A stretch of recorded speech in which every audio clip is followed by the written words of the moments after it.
Welcome to the Sober Boozers Club podcast, a place where we can talk openly and honestly about addiction, sobriety, and strangely enough, beer. I'm Ben, I'm an alcoholic, and for the last 2 years I've been sampling some of the finest alcohol-free beers the world has to offer. Each week, I'll be joined by a different guest to discuss their own lived experiences on all things related to the world of low and no alcohol beverages. So pour yourself a tipple, relax, and let me welcome you to the Sober Boozers Club. In today's episode, I talked to Roger Warner, who's one of the founders of Only With Love, the well-being brewery. Only With Love were founded in 2020 in East Sussex, and they provide a range of excellent alcohol-free beers, kombuchas, sodas, and everything in between. As well as that, they're on a mission to revive over 200 community venues across the UK over the next 10 years. This is a brewery with really excellent core values, so it was really exciting to have a chat with Roger, which I'm going to do right about now. Roger, thank you very much for coming to chat with me today. How are you doing? Good, Ben. Yeah, lovely to meet you, and lovely to have the chance to chat. Yeah, it's weird, but this is the first time that we've spoken, because it feels like, you know, when you drink people's beer, you feel like you know them on an intimate level sometimes. So being able to actually talk to you is really nice. Yeah, same here. And then there's the pleasures of Instagram, which gets us all a little bit closer. So yeah, that whole community. Likewise, yeah. You feel like you know everyone personally, don't you? When you like the amount of friends that I say I've got now since doing the whole like Boozers Club Instagram page, it's ridiculous. Yeah. It's great. Yeah. So thanks for having us on. Always happy to talk about beer. And especially you guys interest me because you're a well-being brewery. And I was wondering if you could tell me what exactly that is. Gosh, it's. Do you want the long version or the short? Well, I'll give you the short version, maybe mid-length. Steve and I started the brewery in just before lockdown, and we've known each other for a long time. We met through football. We're big football fans. Nice. In a good way, good football way. And we've done a bunch of stuff together for our local club, Lewis. We're based down in Lewis. Lewis Football Club is an amazing club. First club to pay its men and women the same wage. Fan owned. Does a lot of great things. Anyway, we ended up on the board there together. And I'd known Steve for a while. And this is Steve's, I think, third brewery. Oh, wow. And this is becoming the long version. The short version is we are both of a certain age. We met when and started talking about the business at a time when we were a bit of a crossroads with what we were doing before. Mm-hmm. We felt like actually there isn't a brewery doing the kind of things that we want and need and like. I.e., we're getting on a little bit. We've got young families. We need energy and headspace.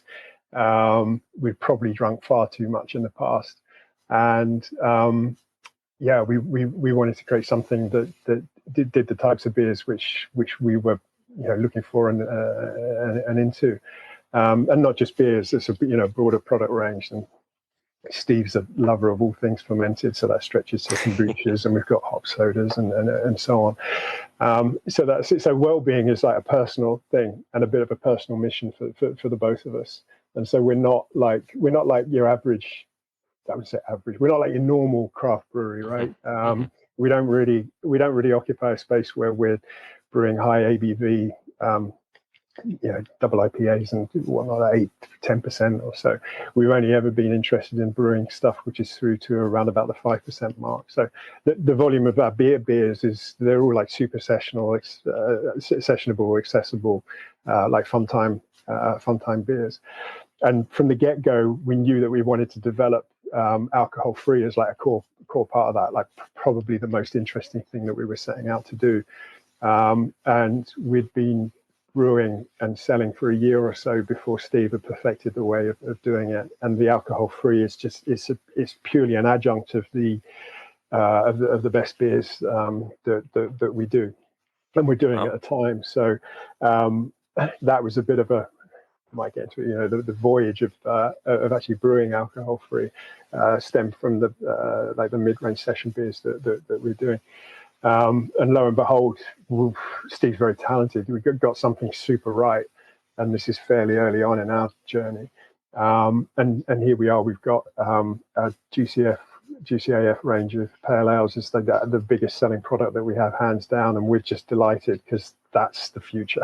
Well, they're amazing beers as well. I think like it's the juicy AFs. It's like you see one and you know what you're going to get, and you know it's going to be good. And there's not many breweries that you can say that for. Like, you know, you have your staples. It's like, oh, I'm looking forward to trying this one. I wonder how it's going to be. But with the juicy range, it's like, okay, this is going to be really good. It's going to be really consistent.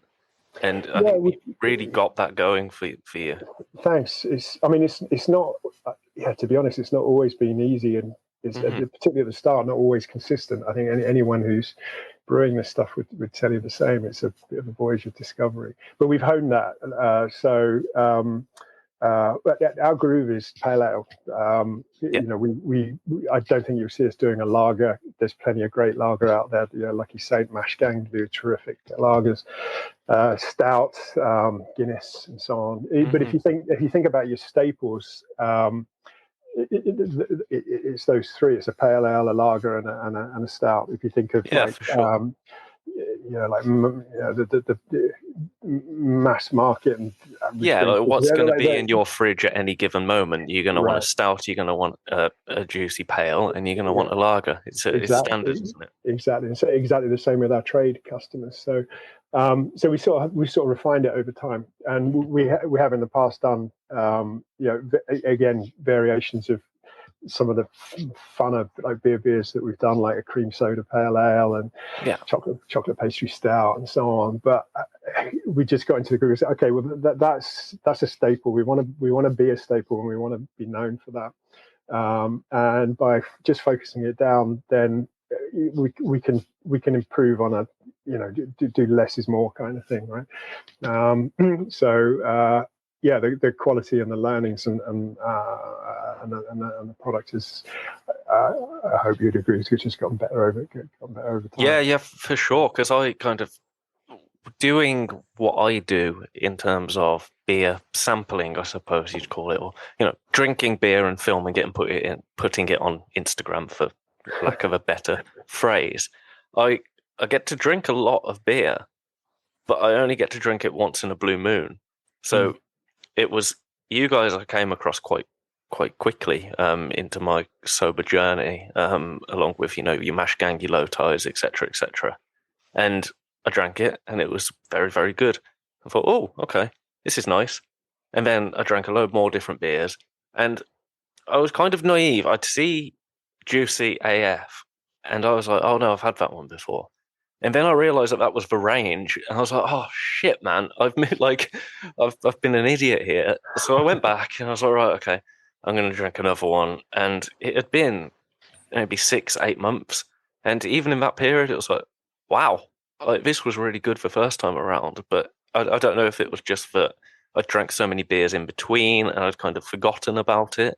But it was like, okay, this is amazing, and now it's a staple. If I go to a bottle shop and I see it, or if it's in a bar, I'm going to have at least one of them throughout my evening, because it's a really solid pale ale, and that sometimes it's nice to have your kind of, like you were talking about earlier, your stouts or your sours or all of these bizarre concoctions, but you just want a really consistent pale, and that's what it is, which is a beautiful thing. Yeah, right. Yeah, and when you have a good one, it's for the ages, right? Yeah, for sure. Yeah. So that's our groove. That's where that's where we're heading. So because there weren't a lot of people doing it when you started either. It seems like a lot of breweries kind of for doing non-alc kind of emerged during lockdown. I suppose people had time to play and experiment and try something. I think that those two things have got to be connected, right? Mm-hmm. If you think of us as drinkers, and we're all on different paths with that, whether it's complete sobriety or occasional drinking. Lockdown must have been a huge catalyst for that. I think we all took stock and thought about what we're doing and what we're consuming, right? Mhm. Because we had a chance to press pause and can actually consider it.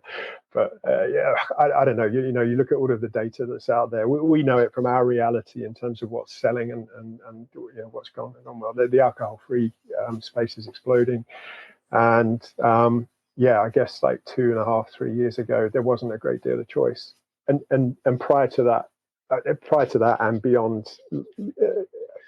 I'm 52 now, but you have anchor points of like Barbican or more, Beck's Blue or whatever. Like quality is like so most people's perception of what alcohol-free beer is like is probably something to avoid. But now, happily you see some awesome people doing some awesome stuff, some great breweries, some amazing startups doing it for the first time, and it's it's brilliant. not a big fight anymore. For me to kind of push it, like I say push it as if I'm bloody shifting drugs, but to kind of talk to friends about it and say, here's an alcohol-free beer, it's on tap, or there's these alcohol-free beers in the fridge, get that one, these are good.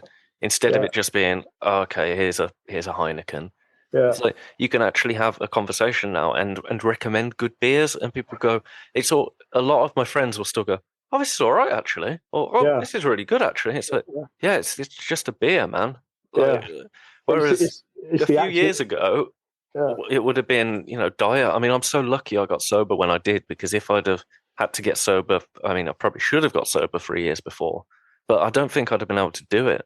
Yeah. Because the beers that were out there, like 3 years before lockdown, I mean, maybe there were some amazing ones, but I think as a whole, in terms of accessibility, I'd have been in real trouble because I don't think they were available. Like you had to travel. You had to travel and find it. Yeah, but Germany. Exactly. Steve's just been out in Germany a couple of weekends ago. It's just came back just raving. It's just and it's a staple there, right? It's just established. Mm-hmm. But it's the actually bit. It's like, oh, that tastes good. Actually, it's like, because perception is just. My expectation is this is going to taste terrible. It's going to be nothing like beer, and like, please don't let me drink it. But that's just moved on so much, and it's great. And because the market's there, so we all follow it. But I just think the interesting thing is like it's just been waiting to. It's not like we're doing anything. It's not like we invented a new product, us and others, right? It's not like we innovated something completely new. It's just that the product got better, and lo and behold, everybody was just screaming for like good alcohol-free beer. It's strange, isn't it? When you've got a market, it's like, give me more. It's just like brilliant, Yeah, when people actually are allowed to have time to put into it, then it's strange how quickly it becomes very good. Yeah. Because in the space of like, I mean, how many years is it since lockdown? 2-3 years? 3 years. Something like 3 years. God, has that gone? That's scary. But in the space of 3 years, all of a sudden, there's so many beers. I mean, we were talking about Martin Dixon before we started this episode. I mean, he's done like over 1,000 beers, and it's like, what? Like all these beers are just out there, and they're really bloody good. Most of them. And the cool stuff is coming from the small startup or smaller craft brewers, because we're the guys who can play and experiment. We've got the latitude to do that. Others bigger, more monolithic. It's a different matter for them. So we you can try, experiment, fail fast. Get it wrong, learn. It's the hardest thing we do. Anyone who brews this stuff will agree. It's the hardest thing to brew. There's nowhere to hide in doing it. So like making mistakes and learning as you go is like an essential part of it. You can't go from 1 to 10 like overnight. It's kind of tricky. And also for us, for the smaller guys, it's with the facilities, and we don't have access to a lot of the equipment technology which a Guinness or a Heineken would have. So we've got to do it different ways. So, but that's great. From a brewer's perspective, it's kind of like a dream. It's like our guys are equally like massively enthused, but also it's tricky. It's like some what could go wrong? So, as I was saying, so we've just sort of honed what we're doing, and now we have a brand and a product which we're very proud of. We're winning awards, and we're able to sort of like do like companions to the core beer that we do, the mango classic, which is the first beer that we did. So now we just build on that. So we've got an APA which we're putting out again today. Nice. West Coast IPA, an Aussie Pale. We got sour IPA coming up. All variants of pale ales, but once you landed well, then you can branch out and have a collection of specials that go around the core range and so on. It's an exciting time, really, when you listen to what you've just listed and you go, okay, that's one brewery, and it's amazing. And then you kind of take that around the country and you see all these different breweries popping up and doing it quite well. It's an exciting time to be doing it, and I suppose you've got yourselves into a very good position, not just with all the work you do within the community, but being one of the first to kind of get out there and push it. Because I'll be honest, I was surprised to find out that you did a full alc beer, and that's not in a bad way. I'm not kind of the sober police, where I want you all to myself. But the way that you have put yourself across, as we said earlier, Wellbeing Brewery, it's all, about, well, only with love is the name. It's all very focused on well-being, and you'd go, oh God, okay, these guys do a full alc as well. Okay. And I found it actually quite endearing because, sobriety, as I've talked about with multiple guests on this, sobriety is different to different people. Like for me, sobriety is a state of living because it has to be, because otherwise I'm not a very pleasant person to be around. But to other people, sobriety can just be an extended period of not drinking alcohol. But people don't want to be hermits and stay indoors. They want to go out and do things. Yeah, and an alcohol-free beer is, we discussed Germany earlier, and it's part of the culture. It can be that way in this country as well. Yeah, it's super important. It's super important that there's a mix as well. We're, like you said, we're all on a path of some sort. And if being sober for whether it's forever or for a month or January or whatever it is, it's not a great thing if that's to the exclusion of a social life, right? And where's that social life? So I see this actually from a drinker perspective, consumer perspective, it's like open arms. From a trade perspective, it's taking longer. It takes longer. So they're creating the venues, the environments where people get together. It's where we meet and talk. I think they've got some work to do to just have better listings where there's more choice, so that and it's more accessible, it's more visible, and so on. So it doesn't feel like purgatory for being for sure.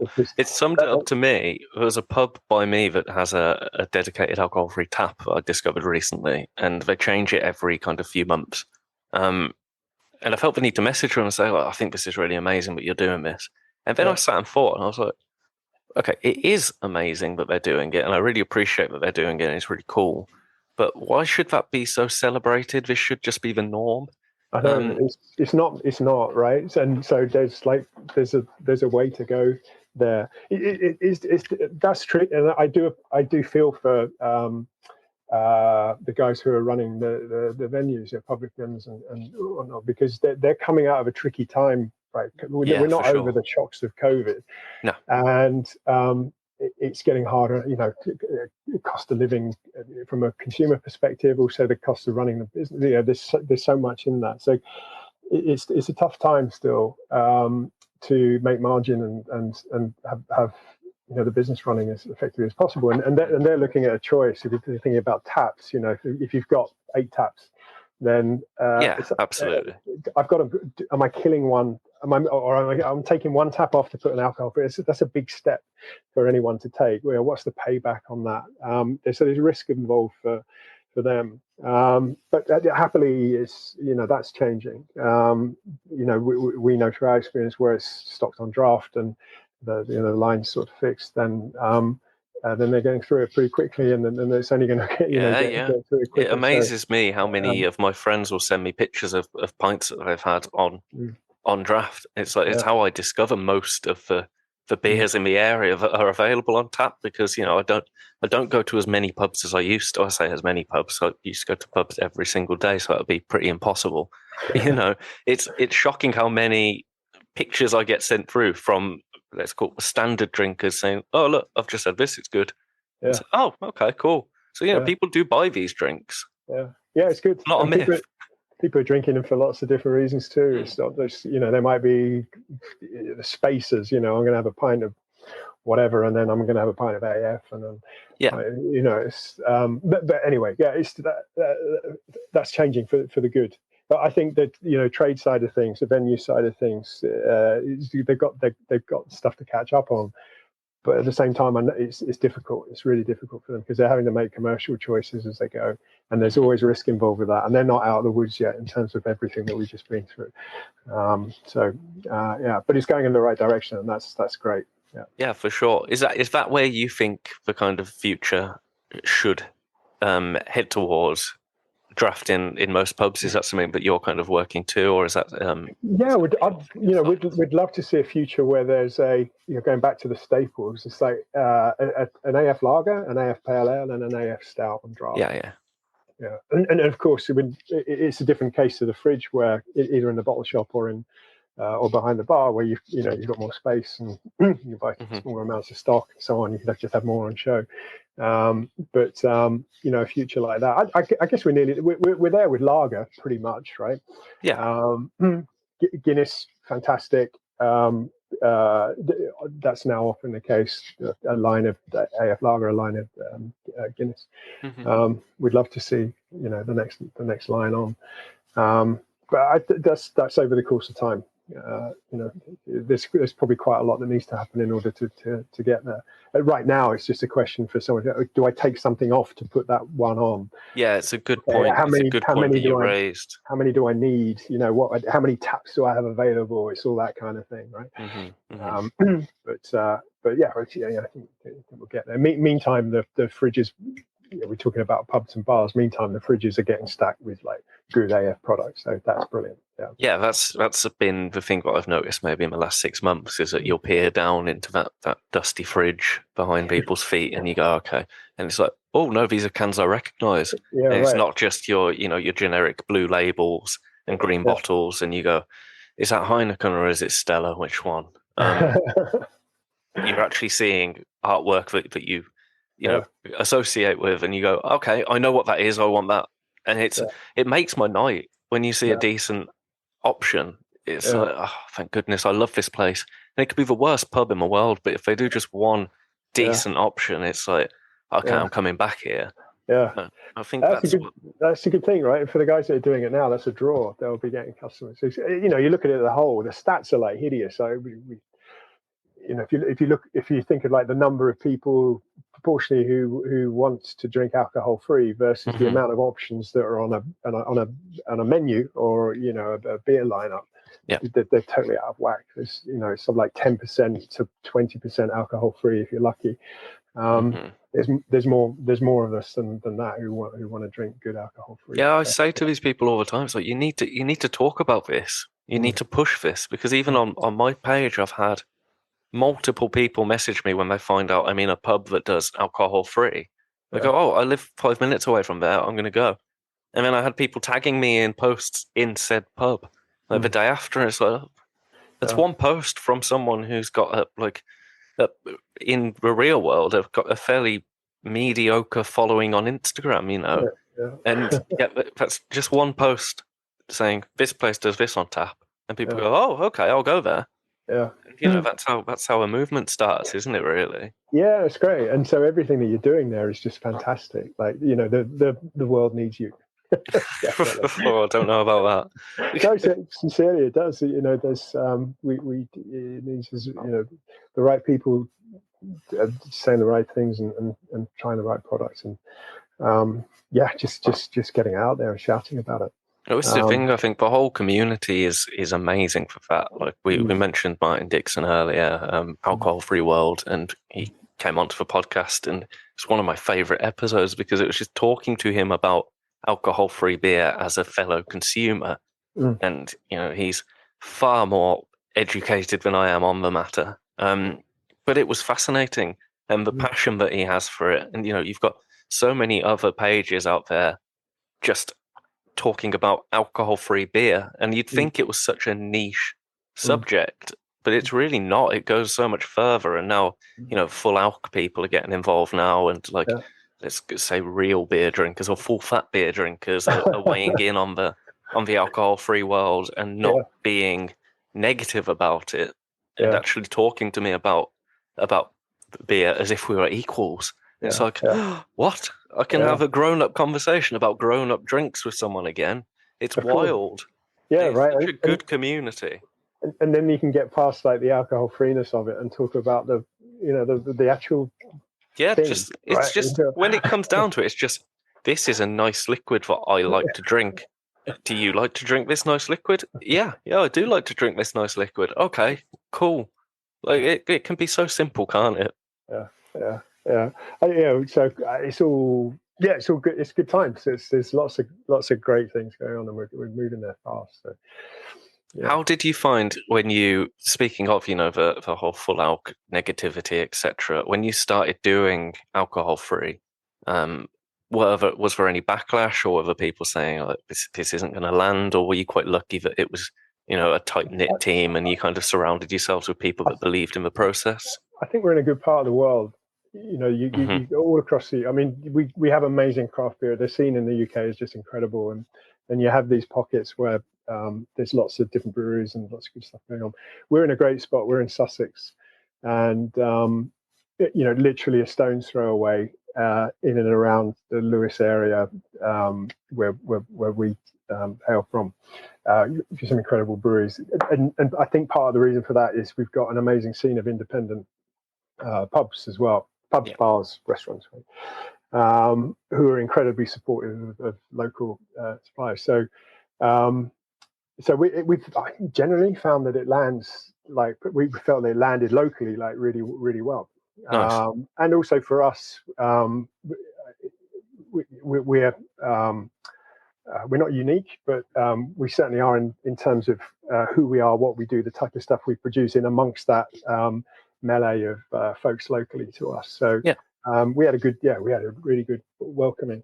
Beyond that, from a commercial perspective, having conversations about buying this stuff it's not the same now. Back then it was, and we're only talking about 2-3 years ago or so. It's like, well, why should I buy this at the same cost as a pale ale? And surely it must be £1. So that's a different thought. That's like a value, and price and so on. There's an educational level to that as well, because once people understand how it's made and the process that goes into it, and all of that business, it's like, it's the same thing. It's just not got ethanol. Exactly. So at the end of the day, are we paying for are we paying for alcohol? I don't know. Well, you are in duty, but but anyway, from a drinking perspective, like, what's the value of a percent worth of alcohol? I don't know. But we're through that. We're through that now. Like, I think folks now, and I'm talking from the buyer's side, trade side, like, they, of course, they see the value. They've got the market, and it's because those two things happen hand in hand. And so we don't have conversations about why ours is more expensive than Beck's Blue anymore. We used to.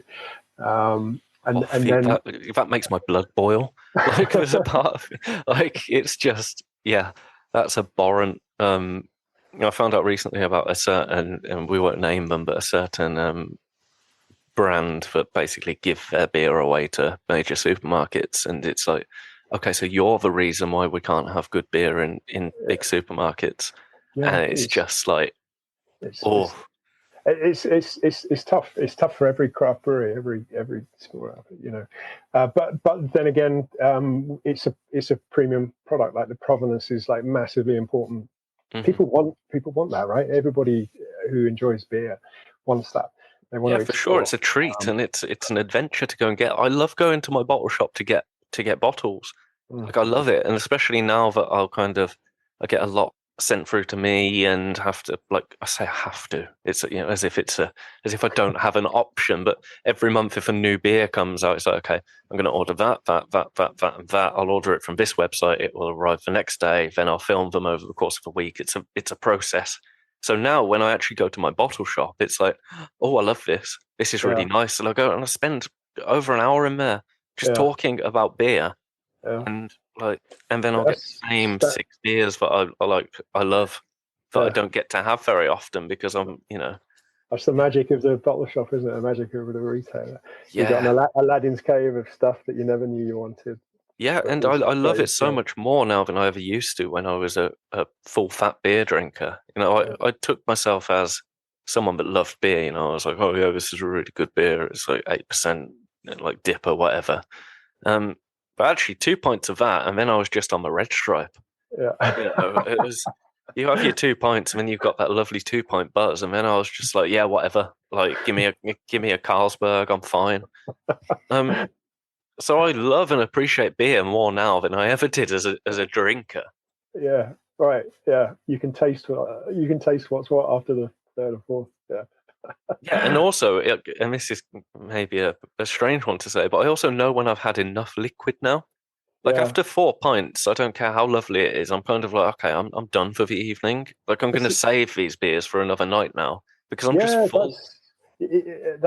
that's a huge difference, right? So with we drink alcohol-free beer in a totally different mode, right? Yeah. That sounds obvious, right? Because we're not, there's not like the little or bigger kick that you have with the alcohol, but Mhm. it's there for different moments, right? Like I drink alcohol-free beer, of course, when I wouldn't be drinking a 6% IPA. Yeah, so that's like cooking dinner or like get home from work or lunchtime if it's hot at the brewery. It's just crack Yeah. one open. Oh, there's nothing better.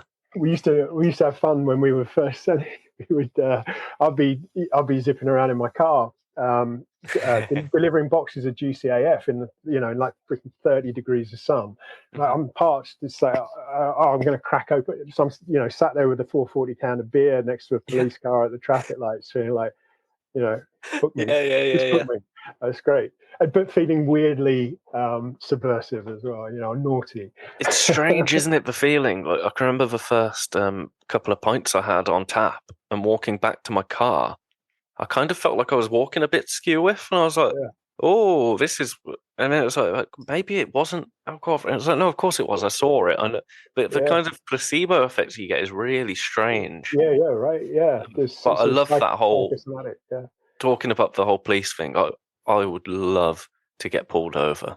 I'd yeah. love for nothing more than to get pulled over and to be able to just say, "I've drank 7 pints," and just see what happens. Like, you've been drinking tonight? Yeah, yeah, 7 pints of beer. I mean, Yeah, because I'm not lying, it's still beer. yeah. You know? You'd probably be over the sugar level, but I don't think there's a law for that.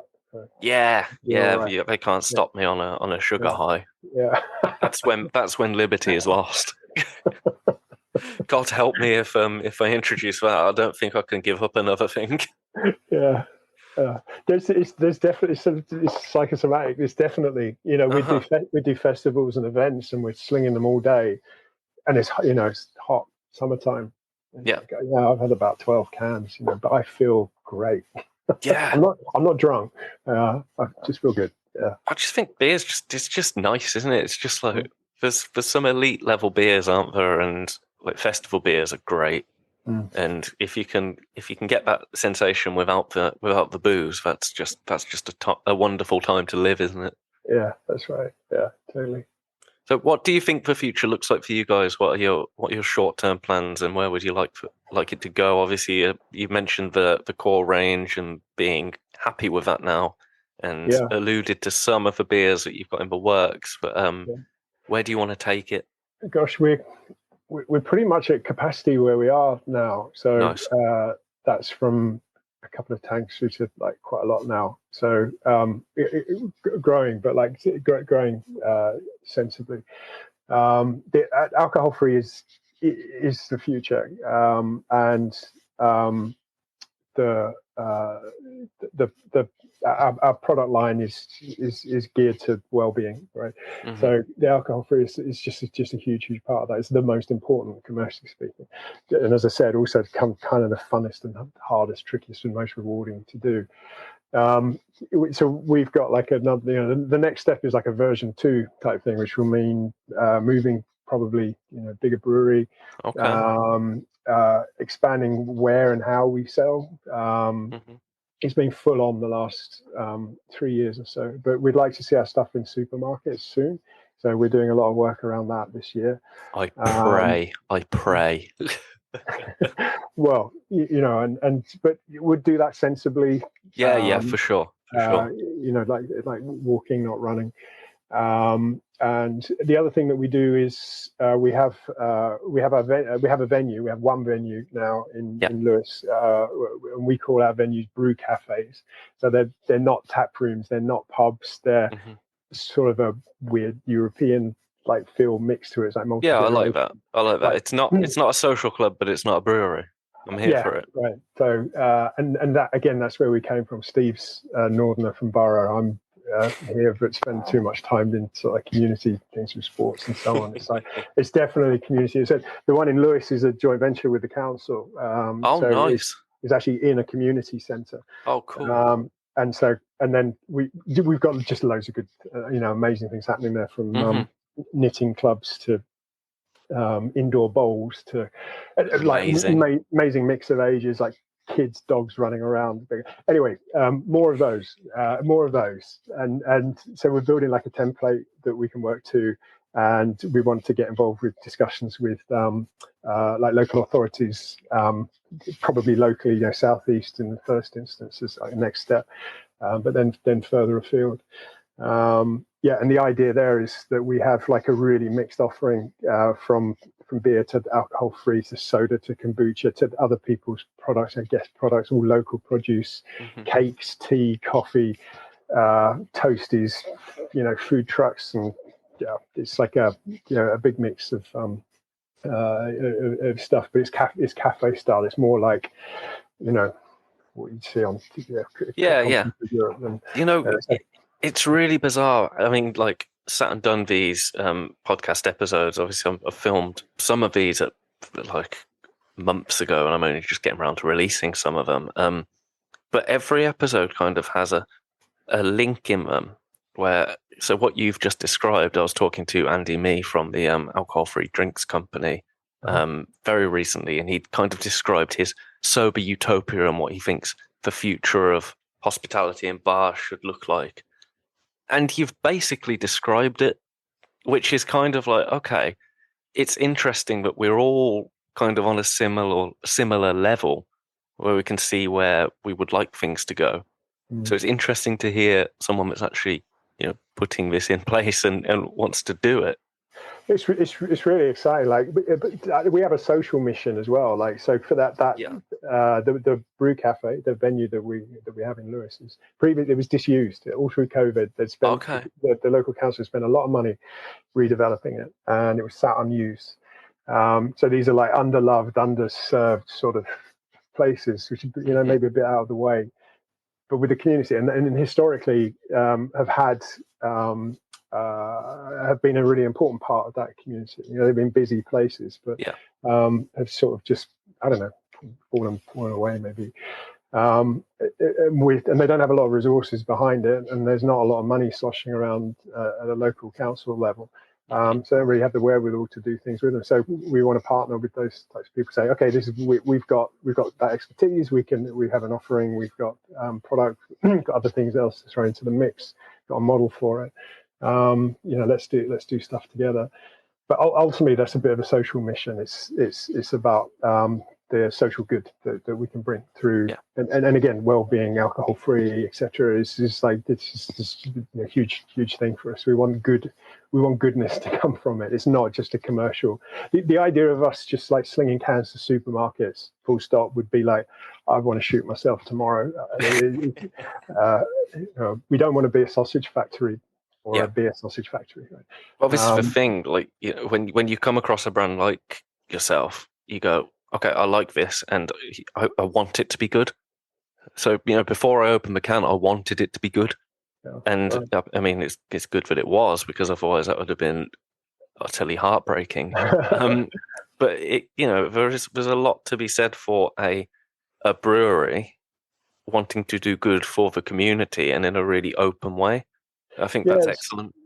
we're small now, right? And we've got a long way to go, but Hmm. are very ambitious. Like, we would love that to be across the UK. We'd love to have multiple sites across the UK. And I've done lots of stuff in my past. I, I, the actual venue side of it, and the communal, bringing people together part of it, is what I do for a living has more meaning. Hmm. It has meaning, full stop, right? Because of that. It wouldn't necessarily be the case if we were doing amazingly well and just selling cans to supermarkets. As I say, I wouldn't particularly enjoy that. None of us would. But we know that if we can do that well, and there's loads of other craft breweries doing amazing things, alcohol-free, or non beer, full-fat beer, as you described it. They are Yeah. bringing people together in new ways, which is freaking awesome, and it's so exciting. And they're giving a place and a home for people to do stuff where they didn't exist, didn't really exist Hmm. in the past. And where do they come from? Or where are we coming from? Run down sort of dusty pubs with sticky carpets, and that's not a family environment. It's not an environment where you can get a good spread of product, alcohol-free beer, spirits, or whatever. We just need something new, really, which just creates better environments for people to hang out and just enjoy their time together. So yeah, we're a brewery, but actually that's kind of the thing for us. We want those two things to be hand in hand, and just to have a reason. And I think we could.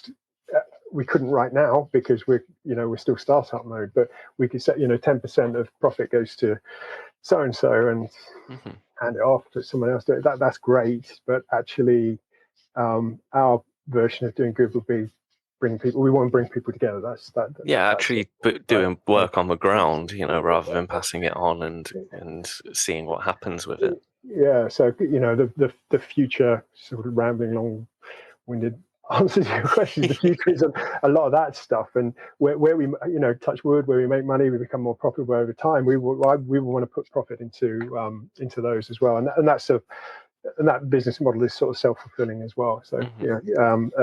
a tap room attached to a brewery it makes good commercial sense, but we're doing that in a slightly different way.